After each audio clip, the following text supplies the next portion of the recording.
పరిశుద్ధాత్మ వరములన్నీ కూడా మనం పొందుకున్నప్పుడు, దేవుని యొక్క ఆత్మతో మనం లీనమైనప్పుడు, దేవుని యొక్క మార్గం మనకు తెలుస్తుంది, మన లోపాలను తెలుస్తుంది, మన యొక్క మార్గము సరళమైపోతుంది.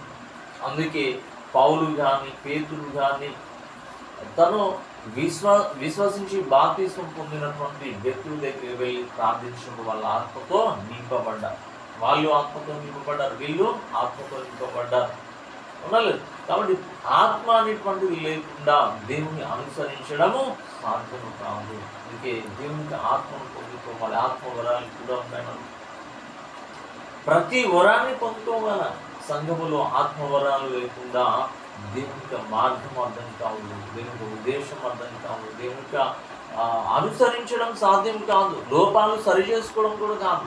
ఒక సంఘం ఉన్నది, ఒక కుటుంబం ఉన్నది, ఒక విశ్వాసం ఉంటే తనలో లోపాలన్నీ సరిచేసి సరైన విధానంలో నడిపించేది దేవుని యొక్క ఆత్మ.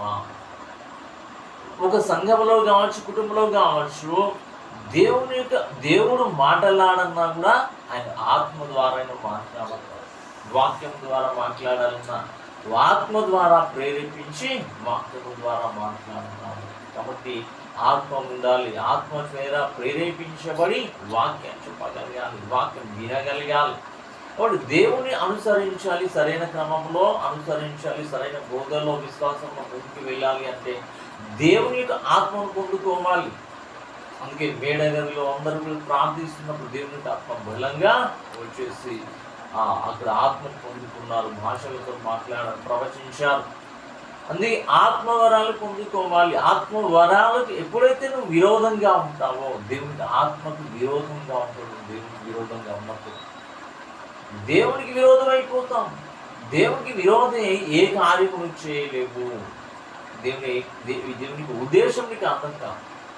దేవునికి ఉద్దేశం నీకు అర్థం కావాలి అన్నా, దేవునితో మాట్లాడాలి అన్నా, దేవునికి రాజ్యంలో ప్రవేశించాలి అన్నా, దేవునికి వాక్యము నీకు లోతుగా అర్థం కావాలి అన్నా, ఆ వాక్యానుసారమైన జీవితం అనుసరించాలి అన్నా, ఈ కుటుంబంలో ఆశీర్వాదాలు పొందుకోవాలి, దేవునిలో అధికంగా నువ్వు మొరపెట్టాలి అన్నా, దేవునిలో అధికంగా ప్రార్థించాలి అన్నా, దేవుని సన్నిధానంలో అధికంగా ఉండాలి అన్నా, ఏం చెయ్యాలి అన్నా కూడా దేవునికి ఆత్మ అనేటువంటిది కావాలి.